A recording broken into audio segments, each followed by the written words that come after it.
Good morning, सुप्रभात दोस्तों। आपका स्वागत है द हंस भाई एजुकेशन बुंदेलखंड के यूट्यूब चैनल पर। आज मैं आपके लिए 12th क्लास केमिस्ट्री का उपसर संयोजी यौगिक एवं कार्य धातु यौगिक टॉपिक के बारे में बताने जा रहा हूं। इस टॉपिक में जो सबसे आईएमपी चीज है वो है नामांकन।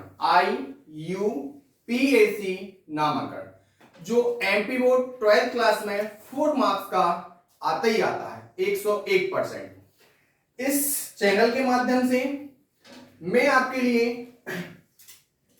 12th क्लास का नामांकन टॉपिक IUPAC नामांकन पढ़ाने जा रहा हूं। बच्चों से ध्यान से पढ़ने की कोशिश करना। जैसा कि आप सभी को पता होगा कि इस चैप्टर के साथ ही 12th क्लास केमिस्ट्री की ऑर्गेनिक केमिस्ट्री में एंट्री करने जा रहे हैं। अर्थात यह टॉपिक बहुत ही आईएमपी है। क्यों? क्योंकि ऑर्गेनिक केमिस्ट्री यदि पढ़नी है तो आपको जो ऑर्गेनिक कंपाउंड्स यौगिक रहेंगे उनके आईयूपीएसी नाम मालूम होने चाहिए। यदि आप आईयूपीएसी नाम नहीं जान सकते या नहीं जान पा रहे हैं तो आपकी ऑर्गेनिक केमिस्ट्री पढ़ने का कोई मतलब नहीं निकलता। तो एआई चैप्टर आपके लिए बहुत ज्यादा ही जरूरतमंद होने वाला है, आपके लिए भी और सभी बच्चों के लिए भी जो केमिस्ट्री से वास्ता रखते हैं। जैसा कि आप सभी को पता होगा कि ये जो कोष्टक होता है इसे बोलते हैं समन्वय कोष्ठ। कौन सा कोष्ठ? समन्वय कोष्ठ। समन्वय कोष्ठ इसी के लिए बोलते हैं उपसह संयोजी कोष्ठ। इसी के लिए बोलते हैं संकुल कोष्ठ। संकुल कोष्ठ के अंदर जो फर्स्ट तत्व होगा ये आपका शो करेगा केंद्र धातु के लिए। इसके लिए शो करेगा केंद्र धातु के लिए शो करेगा। इसके बाद इस केंद्र धातु के बाद जो भी यहां पे यौगिक या जो भी आपके तत्व रहेंगे ये सारे के सारे शो करेंगे लिगेंड के लिए। इसके लिए शो करेंगे दोस्तों लिगेंड के लिए। क्लियर है? ये जो लिगेंड होंगे आपके 3 प्रकार से हो सकते हैं: धनात्मक लिगेंड, उदासीन लिगेंड और ऋणात्मक लिगेंड। इसके बाद दोस्तों ध्यान रखना है जो उपसह संयोजी कोष्ठ है इसके बाएं साइड और इसके दाएं साइड जो भी तत्व या यौगिक लिखा रहेगा यह आपके आयनीकरण क्षेत्र के लिए दर्शाएगा। इसके लिए दर्शाएगा दोस्तों आयनीकरण क्षेत्र के लिए। तो ये क्या है आपका आयनीकरण क्षेत्र। यहां पे भी क्या होगा? ये आयनीकरण क्षेत्र। हमेशा इसमें एन पॉजिटिव होगा और ये हमेशा एन नेगेटिव होगा। अब बात करते हैं दोस्तों फर्स्ट रूल्स की।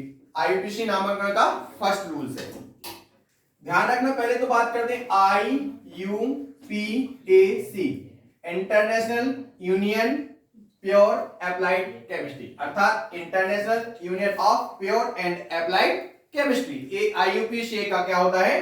पूरा नाम होता है। किसका नाम?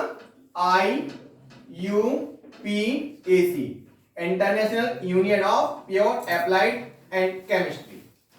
ध्यान रखना दोस्तों, AIUPAC का पूरा नाम हो गया। इसके नामांकन का फर्स्ट रूल्स होता है आयन लिखने का क्रम। तो सबसे बड़ी बात आती है आयन फाइंड करना। क्या फाइंड करना है आपके लिए? आयन फाइंड करना है कि कौन सा क्षेत्र आपका धनात्मक होगा और कौन सा क्षेत्र आपका ऋणात्मक। तो दोस्तों पहले हमें आयन फाइंड करना, ध्यान से समझना। आयनीकरण क्षेत्र का नाम आयनीकरण क्यों फाइंड हुआ? क्योंकि आयनीकरण क्षेत्र के नाम के द्वारा ही उपसह संयोजी कोष्ठ पर आयन आते हैं। जैसा कि मैंने आपके लिए बताया है जो उपसह संयोजी कोष्ठ है उसके बाएं साइड या दाएं साइड का जो क्षेत्र होता है, जो आपको सर्कल के माध्यम से मैंने समझाने की कोशिश की, ये होता है आयनीकरण क्षेत्र। क्यों? क्योंकि बाएं साइड पॉजिटिव आयन होता है और दाएं साइड उस पर क्या होता है? Negative ion. इस पॉजिटिव आयन जितना भी जो इस बाएं साइड है आपका आयनीकरण क्षेत्र, इस पे जितना पॉजिटिव आयन होगा उतना ही नेगेटिव आयन आ जाता है आपका किसके ऊपर? उपसह संयोजी कोष्ठ के ऊपर। अर्थात आयनीकरण क्षेत्र के द्वारा क्या आया? ऑप्शनल संयोजी कोष्ठ पर आयन आ रहा है, इसका नाम क्या पड़ रहा है, आयनीकरण क्षेत्र। इसके बाद जो दाएं साइड है अर्थात इसमें n नेगेटिव है, इसके कारण उतना ही n पॉजिटिव किस पे आएगा, ऑप्शनल संयोजी कोष्ठ के ऊपर आता है। तो दोस्तों ध्यान रखना, आयनों के लिखने के क्रम में फर्स्ट नंबर अपन किसका नामांकन करते हैं, धनात्मक का, देन इसके बाद किसका नामांकन करोगे आप, आयन का। क्लियर है? तो आपके लिए आयन कब पॉजिटिव कब नेगेटिव होगा मैंने फाइंड करना बता दिया। अब यदि आपका उपसंयोजी संयोजी कोष्ठ पॉजिटिव पहले है, आयनीकरण क्षेत्र नेगेटिव है, तो पहले आप उपसंयोजी संयोजी कोष्ठ का नामांकन करेंगे, देन उसके बाद आयनीकरण क्षेत्र का नाम। यदि कंडीशन है आपकी आयनीकरण क्षेत्र कैसा है, पॉजिटिव है, और उपसंयोजी संयोजी कोष्ठ कैसा है, नेगेटिव है, देन आप किसका नामांकन करेंगे, आयनीकरण क्षेत्र का नामांकन। तो मैंने आपके लिए पॉजिटिव नेगेटिव के माध्यम से आयन लिखने का क्रम बता दिया। इसके बाद दूसरा रूल से आपका या तो आप आयनीकरण क्षेत्र का नामांकन करेंगे या उपसंयोजी संयोजी कोष्ठ का नामांकन करेंगे। तो अपन बात करते हैं फर्स्ट नंबर आयनीकरण क्षेत्र के नामांकन की, आयनीकरण क्षेत्र का नामांकन। तो दोस्तों ध्यान रखना है, जो आयनीकरण क्षेत्र का नामांकन होता है हमेशा सामान्य भाषा में होता है। कैसा होता है, उसका सामान्य नाम लिखा जाता है।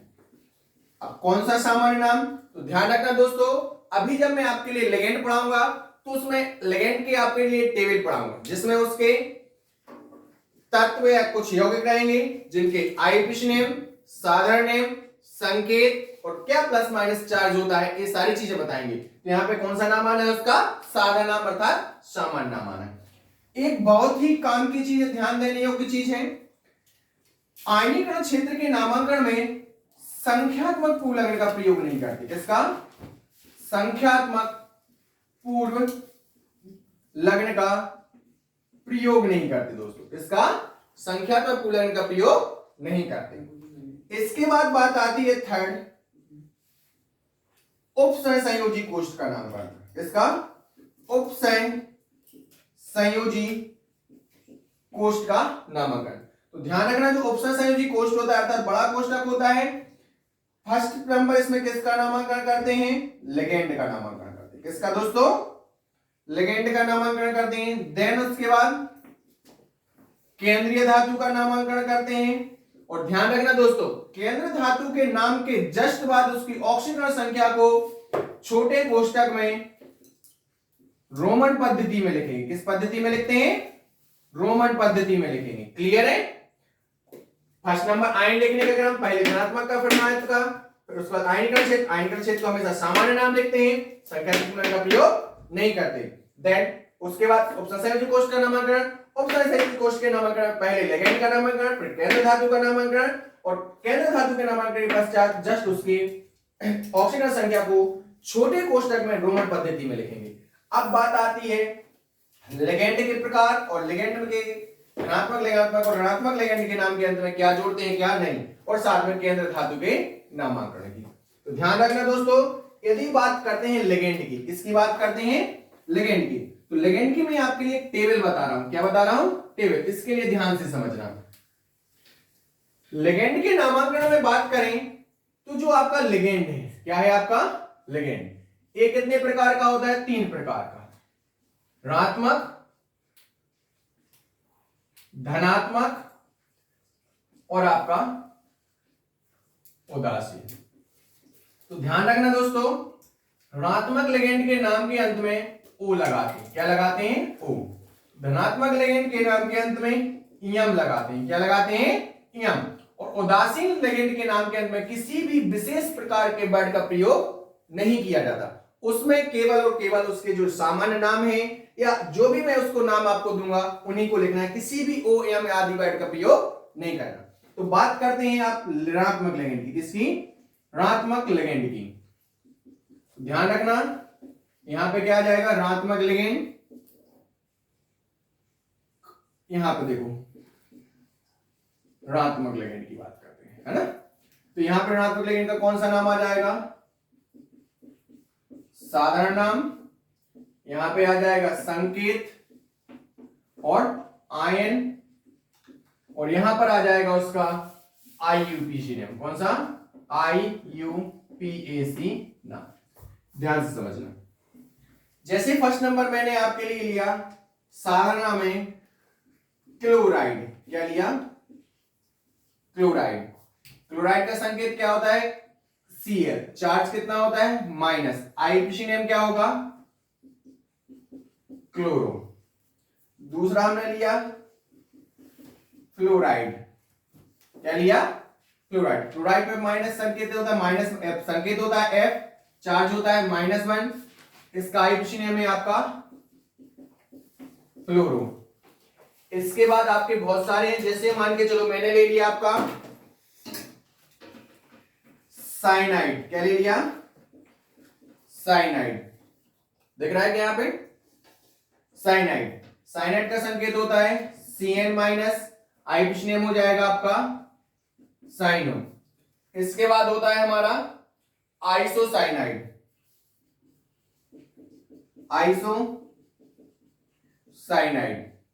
आइसोसाइनाइड संकेत होता है Nc। क्या होता है संकेत? Nc minus. इसका आईयूपीएसी हो जाता है आइसोसाइनो। आइसोसाइनो।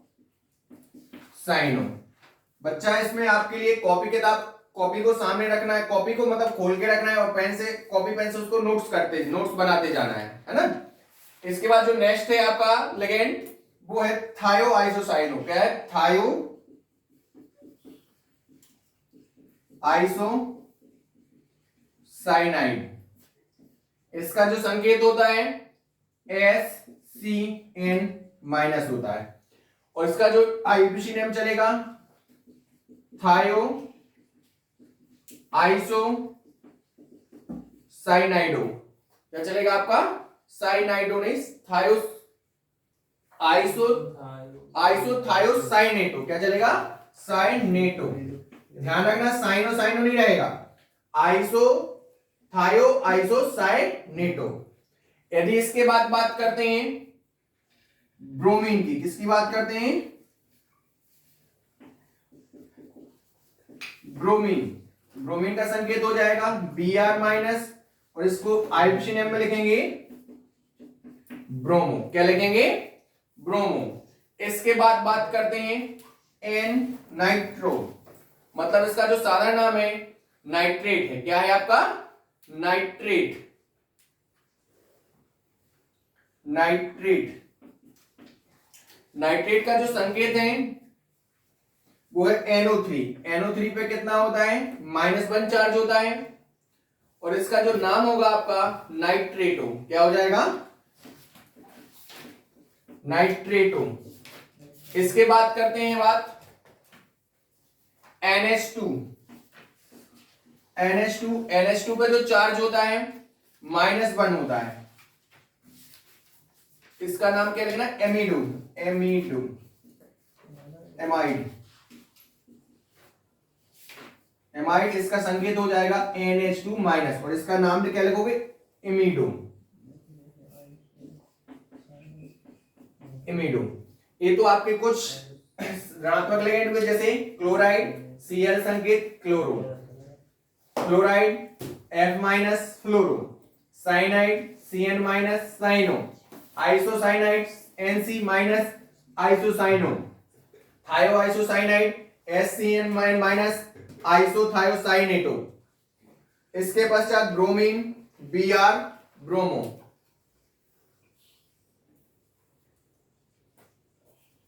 इसके पश्चात नाइट्रेटो। नाइट्रेट का क्या है? NO3 नाइट्रेटो। एमाइड। एमाइड का संकेत क्या होता है? NH2। NH2 क्या है आपका? एमिडो।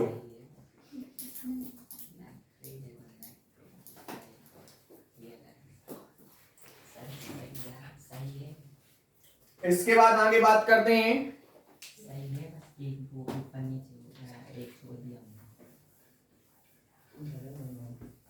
आवाज नहीं करो आप लोग। इसके बाद कुछ और ऋणात्मक लिगेंड हैं, जैसे कार्बोनेट। कार्बोनेट का संकेत होता है CO3 -2। इसका जो आईयूपीएसी नेम होगा वो होगा कार्बोनेटो। क्या होगा? कार्बोनेटो। क्या होगा आपका? कार्बोनेटो। SO। इसके बाद है आपका सल्फेट। क्या है आपका? सल्फेट, सल्फेट का जो संकेत होता है SO4 होता है। क्या होता है? SO4। और इस पर भी क्या चार्ज होता है आपका? -2 हो जाए। इसका जो आईपीसी होगा वो होगा आपका सल्फेटो। क्या हो जाएगा? सल्फेटो। यदि बात करें C2 ऑक्सलेट है। क्या है आपका? ऑक्सलेट। इसका संकेत होता है C2H4 C2O4 -2। इसका आईपीसी होगा ऑक्सलेटो। ये आपके लिए मैंने कुछ लेगेंड बता दिए। आप चाहें तो 12th की बुक में बहुत सारे लेगेंड लिखे हुए हैं, तो उससे भी आप यहां पे लिख सकते हैं। इसके बाद बात करते हैं उदासीन लेगेंड की। किसकी बात करते हैं? उदासीन लेगेंड की। ये आपके लिए मैंने ऋणात्मक लेगेंड बता दिए, जिसमें उसका साधा नाम, संकेत और आईपीसी नाम है। क्या है? साधा नाम, संकेत और आईपीसी नाम। इसके बाद बात करते हैं ऋणात्मक लेगेंड की। किसकी बात करते हैं? ऋणात्मक लेगेंड की। तो ध्यान रखना, ऋणात्मक तो हो गया। इसके बाद करते हैं उदासीन लेगेंड की। किसकी? उदासीन लेगेंड की बात करते हैं। उदासीन लेगेंड का यहां पे साधारण नाम, संकेत, और यहां पे आपका हो जाएगा IUPAC नामकरण। यदि हम उदासीन लेगेंड की बात करते हैं तो फर्स्ट नंबर है आपका एमीन। क्या है आपका? एमीन। एमीन का संकेत क्या हो जाएगा? NH3। क्या हो जाएगा आपका?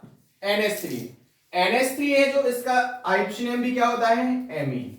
क्या होता है? एमीन। इसके बाद बात करते हैं जल। जल का फॉर्मूला क्या होता है? H2। ये भी उदासीन होता है। आईपीसी नेम में क्या लिखोगे आप? एक्वा लिखोगे। क्या लिखोगे? एक्वा। इसके बाद हमारा होता है नाइट्रिक ऑक्साइड। क्या होता है? Nitric oxide. नाइट्रिक ऑक्साइड का संकेत होता है NO। आईपीसी नेम लिखोगे नाइट्रोसिल। क्या लिखोगे?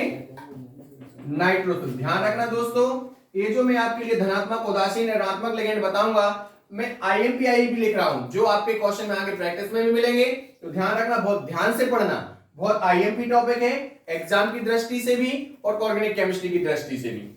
इसके बाद बात करते हैं PS। आपका अगला है फॉस्फाइन। क्या है? फॉस्फाइन। फॉस्फाइन का संकेत होता है आपका PS3। क्या होता है आपका? PS3। और इसका जो नाम लिखोगे आईपीसी नेम, वो लिखोगे फॉस्फीन। क्या लिखोगे? फॉस्फीन। इसके बाद यदि बात करते हैं, जो नेक्स्ट है आपका, इसके बाद है आपका पेरिडीन। क्या है आपका? पेरिडीन। इसका जो संकेत होता है, संकेत होता है आपका C5H5N। C5H5N। आईपीसी नेम लिखोगे पेरिडीन ही लिखोगे। क्या लिखोगे? पेरिडीन ही लिखोगे। ये आपके ऋणात्मक उदासीन लेगेंड है। साधा नाम, संकेत और उसके आईपीसी नेम। ध्यान रखना दोस्तों, 12th की बुक में बहुत सारे लिखे हुए, मैंने आपको वो लिखे जो आपके आगे यूज होना है। एमीन NH3 संकेत होता है, नो चार्ज क्योंकि उदासीन है। एमीन आपका आईपीसी नेम। जल H2O एक्वा। इसके बाद nitric oxide NO nitrosyl IPC name होगा। Phosphine PS3 phosphine IPC name होगा। Pyridine C5H5N। इसका आईपीसी नेम भी क्या होगा? पेरिडीन ही होगा। इसके बाद बात करते हैं दोस्तों धनात्मक लेगेंड की। जैसा कि मैंने आपके लिए अभी आगे पिछले थोड़ा सा समय पहले मैंने बताया था, धनात्मक लेगेंड के नाम के अंत में क्या लगाते हैं? EM लगाते हैं। क्या लगाते हैं? EM लगाते हैं। धनात्मक लेगेंड के नाम के अंत में क्या लगाते हैं? EM लगाते हैं। क्या लगाते हैं? EM। जैसे मान के चलो मैंने फर्स्ट ले लिया नाइट्रोसोनियम। क्या लिया? नाइट्रोसोनियम। इसका साधारण नाम भी नाइट्रोसोनियम है और आईपीसी नाम भी नाइट्रोसोनियम ही है। नाइट्रोसोनियम। इसका जो संकेत होगा क्या होता है? NO+। इसके बाद करते हैं नाइट्रोनियम की बात। इसकी बात करते हैं नाइट्रोनियम। आईपीसी नेम होता है, ये भी नाइट्रोनियम होता है, नाइट्रोनियम। और इसका जो संकेत होता है NO2 होता है। क्या होता है? NO2 और +1 होता है। इसके ज्यादा नहीं है धनात्मक लेगेंड के, केवल आपको दो ही ध्यान रखना है। ठीक है। एक दोस्तों मैं बताना भूल गया, एक होता है ईएन, ध्यान रखना दोस्तों, ये उदासीन लिगेंड में लिखना है ईएन।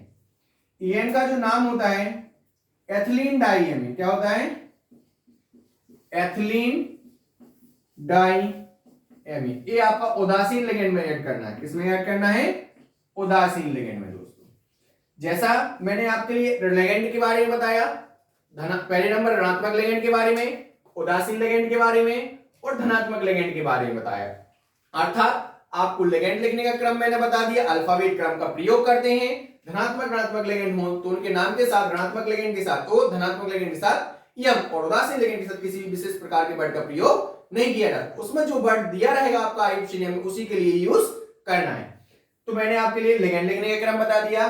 जैसा कि मैंने अभी बताया था, जो उपसर्ग संयोजी कोष्ठ का नामांकन करते हैं उसमें पहले नंबर किसका नामांकन करते हैं, लिगेंड का। किसका करते हैं, लिगेंड का। अभी मैंने बताया था जो आयनीकरण मतलब इस तरीके से जो उपसर्ग संयोजी कोष्ठ होता है इसमें पहले नामांकन किसका करते हैं, लिगेंड। लिगेंड के बाद आप किसका करना है, केंद्रीय धातु का। किसका करना है, केंद्र धातु। और केंद्र धातु की जस्ट ऑक्सीकरण संख्या को रोमन पद्धति।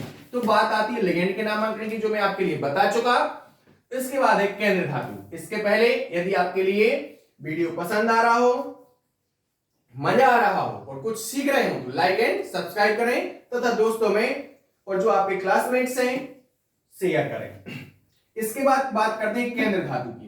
इसकी बात करते हैं केंद्र धातु के नामांकन की बात करते हैं। तो केंद्र धातु के नामांकन की बात करते हैं तो केंद्र धातु के नामांकन में पुरानी बुक में तो इसकी केंद्र धातु की विशेष नाम नहीं दिए, परंतु नई बुक है जो उसमें केंद्र धातु के नामांकन के बारे में बताया है। जैसा कि मैं आपके लिए लिखवाने जा रहा हूं,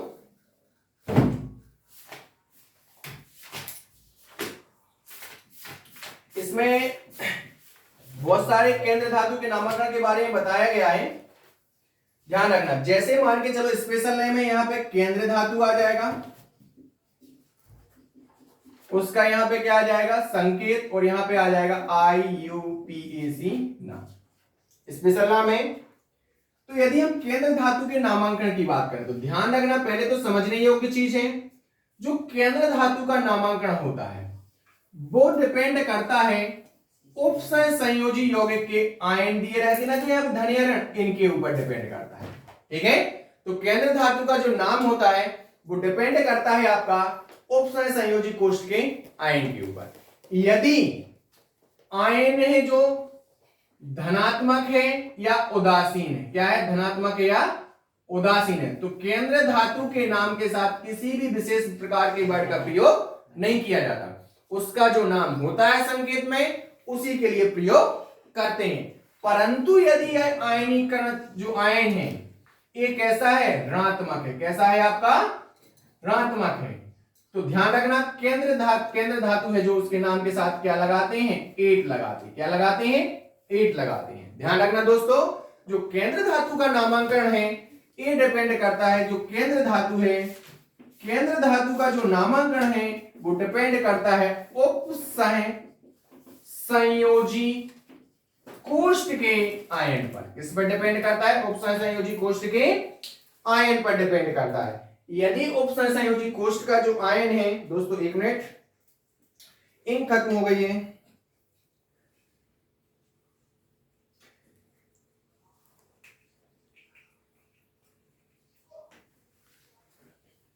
केंद्र धातु का जो नामांकन है वो किसके ऊपर डिपेंड करता है, उपसय संयोजी कोष्ठ के आयन पर।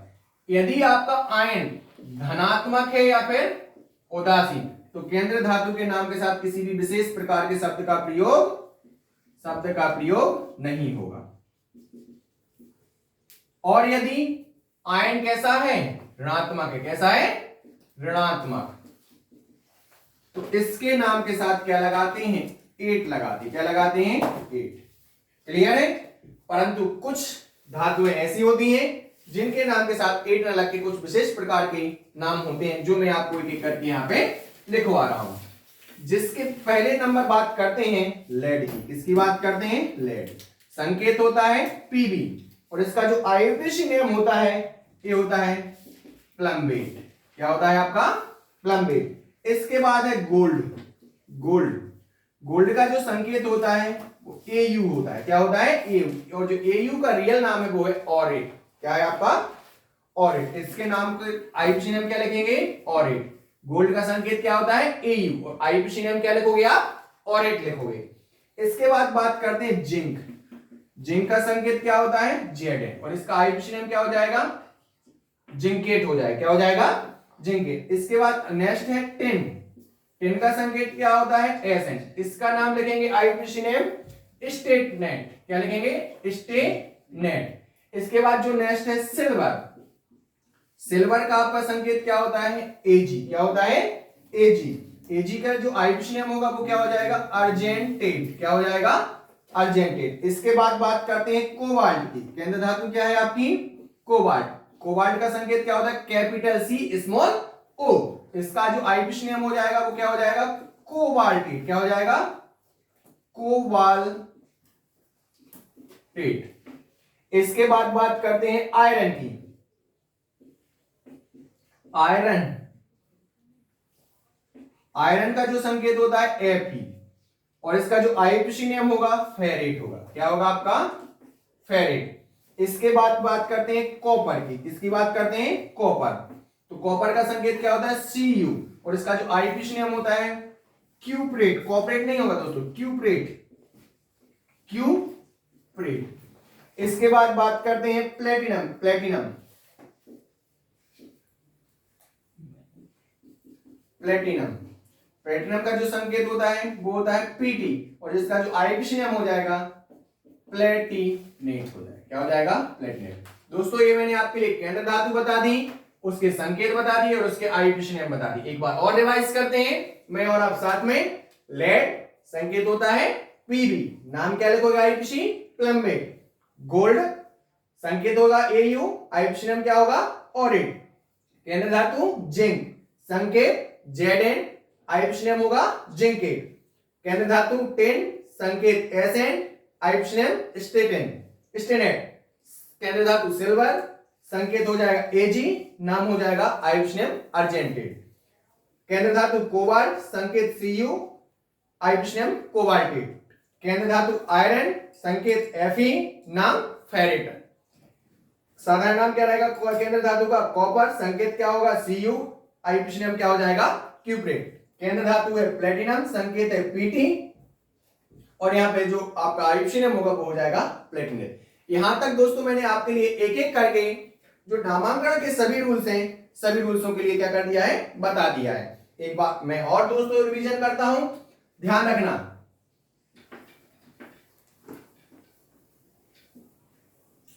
मैंने जो आपके लिए बताया है एक बार शॉर्ट ट्रिक से और देख लो। आयनिक ऑप्शन संयोजी कोष्ठ होगा, ये आयनीकरण क्षेत्र होगा, ये केंद्र धातु होगी, और यहाँ पे जो दिया रहेगा वो क्या होगा? लिगेंड होगा। और आपके जो नाम लिखने का क्रम होगा, फर्स्ट नंबर आप किसका नामांकन करेंगे? ये क्या देखना रखना, ये है आपका उपसह संयोजी, उपसह संयोजी कोष्ठ है, ये आपका आयनीकरण क्षेत्र है, ये भी आपका आयनीकरण क्षेत्र है, यहाँ पे आपका लिगेंड लिखा जाएगा, ये आपकी केंद्र धातु होगी। तो ध्यान रखना फर्स्ट नंबर क्या है? आयन लिखने का क्रम है, आयन लिखने का क्रम। तो मैंने आपके लिए बता दिया आयन लिखने के क्रम में पहले धनात्मक का, बाद में ऋणात्मक का। दूसरा है आपका आयनीकरण क्षेत्र का नंबर, आयनीकरण क्षेत्र का नंबर। आयनीकरण क्षेत्र का नाम सामान्य नाम, कौन सा? सामान्य नाम। और संख्यात्मक पूर्व लग्न का प्रयोग नहीं करेंगे। इसके बाद करते हैं उपसह संयोजी कोष्ठ। उपसह संयोजी कोष्ठ में पहले नंबर किसका नामांकन करेंगे अपन? लिगेंड का। और यदि एक या एक से अधिक लिगेंड दिए तो कौन सा क्रम यूज करते हैं? अल्फाबेट। अल्फाबेट क्रम यूज करने के पश्चात धनात्मक लिगेंड है तो यम नाम के साथ, ऋणात्मक लिगेंड है तो ओ, उदासीन लिगेंड के साथ विशेष वर्ड का प्रयोग नहीं करते। और उसकी मैंने आपके लिए टेबल बनवा दी। उसके बाद केंद्र धातु का नामांकन। केंद्र धातु का जो नामांकन है ये डिपेंड करता है किसके ऊपर? उपसह संयोजी कोष्ठ के आयन के ऊपर। यदि उपसह संयोजी कोष्ठ धनात्मक और उदासीन है तो केंद्र धातु नाम के साथ विशेष वर्ड के प्रयोग नहीं करते। यदि आयनीकरण क्षेत्र ऋणात्मक है तो उसके नाम के साथ क्या लगाते हैं? 8। और केंद्र धातु के विशेष नाम के साथ मैंने लिस्ट बनवा दी है, और उसकी ऑक्सीजन संख्या को केंद्र धातु के नाम के जस्ट बाद साधारण नाम में, रोमन पद्धति में लिखते हैं। इसके बाद दोस्तों मैंने हर बार आपसे बात की, और ध्यान रखना लिगेंड के नामांकन के साथ संख्यात्मक पूर्वलग्न का प्रयोग करते हैं। तो बात आती है संख्यात्मक पूर्व लग्न होते क्या है? होते क्या है। तो ध्यान रखना, जो गिनती होती है अर्थात जो अणु या परमाणु या जो आयन यूज होंगे उनकी जो संख्या होगी अर्थात जो संख्या होगी उनके लिए क्या बोलते हैं, संख्यात्मक पूर्णांक बोलते हैं। जैसे कि केमिस्ट्री में 1 के लिए क्या पढ़ते हैं, मोनो, 2 के लिए क्या पढ़ेंगे, डाई, 3 के लिए क्या पढ़ेंगे, ट्राई, 4 के लिए क्या पढ़ेंगे, टेट्रा, 5 के लिए क्या पढ़ेंगे, पेंटा, 6 के लिए क्या पढ़ते हैं, हेक्सा, 7 के लिए क्या पढ़ते हैं, हेप्टा, 8 के लिए क्या पढ़ते हैं, ऑक्टा। ये आपके कुछ संख्यात्मक पूर्णांक है जिनका आपको इनके लिए क्या करना है, प्रयोग करना है। दोस्तों जो रूल्स मैंने लिखवाए हैं इन सभी को आपको कॉपी पर नोट्स बनाना है और बार बार पढ़ना है। मैं आपके लिए कुछ एग्जाम्पल कराने जा रहा हूं नामांकन के, तो इन्हीं रूल्सों को फॉलो करेंगे। ध्यान से, बहुत ही ध्यान से समझना है। यदि आपके लिए वीडियो पसंद आ रहा हो, हेल्पफुल लग रहा हो तो लाइक एंड शेयर करें। ध्यान से समझना, मैं आपके लिए यहां पे आईएफएससी नेम के कुछ क्वेश्चन करवाने जा रहा हूं जिन्हें ध्यान से समझना है और ध्यान से करना है।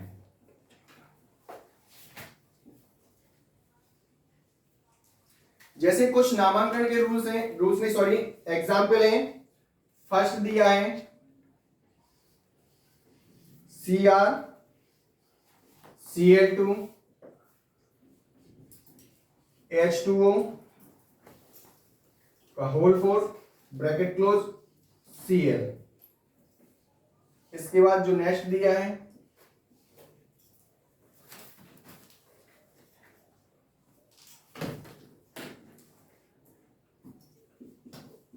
Na3Fe C2O4 का होल 3 ब्रैकेट क्लोज।